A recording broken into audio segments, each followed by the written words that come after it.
help with special teams.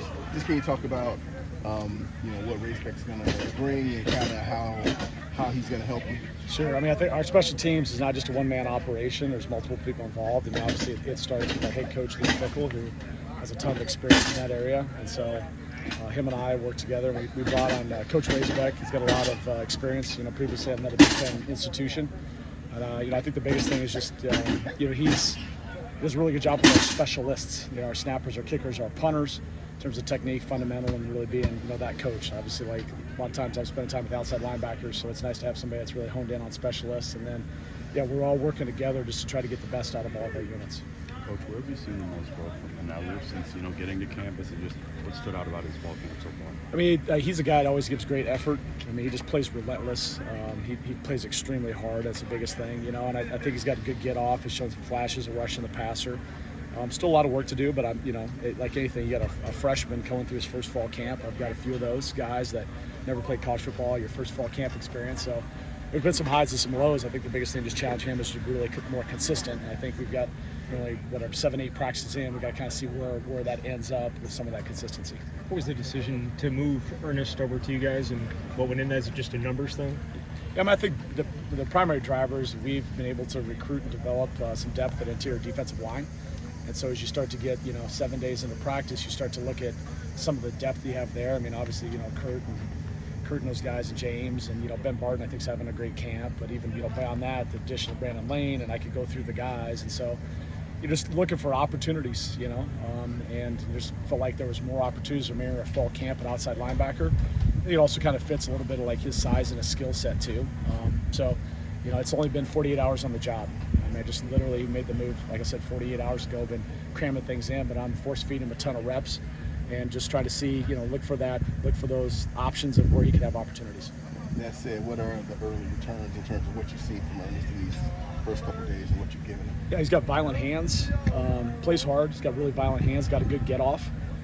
There's definitely a lot of tools there. It's obviously a completely new position with a ton of new calls, and some of the other freshmen had, come in January and they've got 8 months, and I've had 48 hours, so there's some mistakes that he's working through, but I think he's loving the position. And again, like there's some things that I'm cautiously optimistic just based on some of the stuff I've said. And again, I've only had him for about 48 hours, 2 practices I've had him.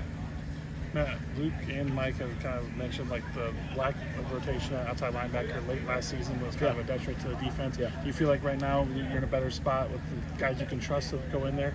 I do, yeah. And then, no doubt, I always have a lot of respect for CJ Getz and what he did for this program last year in the transition. But we definitely we'll get Aaron Witt back here, just a little bit of a camp deal, just a little ding, nothing crazy. And so I do feel like we don't have, we have 1A, 1B. We have 4 guys, and then so Darrell Peterson, John Pius, Leon Lowry, and Aaron Witt provide more depth than we had in 2023. And then we're looking for that fifth, 6th guy. Before he went down, was Thomas one of those guys? He for sure would have been. Yes, for sure would have been. And it's not a season-ending injury. We'll get him back. So it's got to keep him engaged in things. But for sure, he was on a path to earn the right to play as a true freshman. Is there any timeline for Thomas? Not sure. Like I said, I coach. I'm not a medical professional, and so I just listen to what the doctors and trainers. We get him out there as soon as we can. But he had a great spring ball, great summer. He was off to a really fast start in fall camp. So, we're there, but it's not a deal where he's off the table in 24. Just kind of see how the progression goes, and we're going to make sure we take care of him and everything. But if he's at a point, I think he's earned the right to get back out there and put himself in a position to play. Hey, Coach, not your position, but can you talk a little bit about the fall Naiser's had? I know you have a past connection there. Yeah, I do. Yeah, I love Naiser. I have a lot of respect for him and the way he's done, but he's done a really good job. Obviously, Paul coaches him, but there's a reason when the starters go out there, Naiser's at the boundary corner. I think he's really intelligent. He's a really smart football player. He's really fits the culture of this program. He's tough, nasty, disciplined, does things the right way. So, I'm happy for him. He was provided an opportunity, and he's really taken advantage of the opportunity. And so, known him for a long time, known his family. So it's pretty cool to see him step up and take advantage of it. Matt, I know you and Luke are big proponents of using starters on special teams when you can. How do you think that this team kind of adapted to that or kind of embraced that in the last 2 years? I think they embraced it immensely. I mean, you talk about Hunter Wooler, who's an All-American, arguably the best football player on the team, and he was on our punt team and led our punt team in tackles running down there. Right now, I think, Jake Chaney has had a heck of an offseason, a heck of a camp, and you got him starting on the punt team. And then you just got things like that. So are using different guys in different situations, and we'll have starters on all the different units, at least one starting unit. I do think one thing, we have more depth. You guys know this. We have more depth. We're more athletic.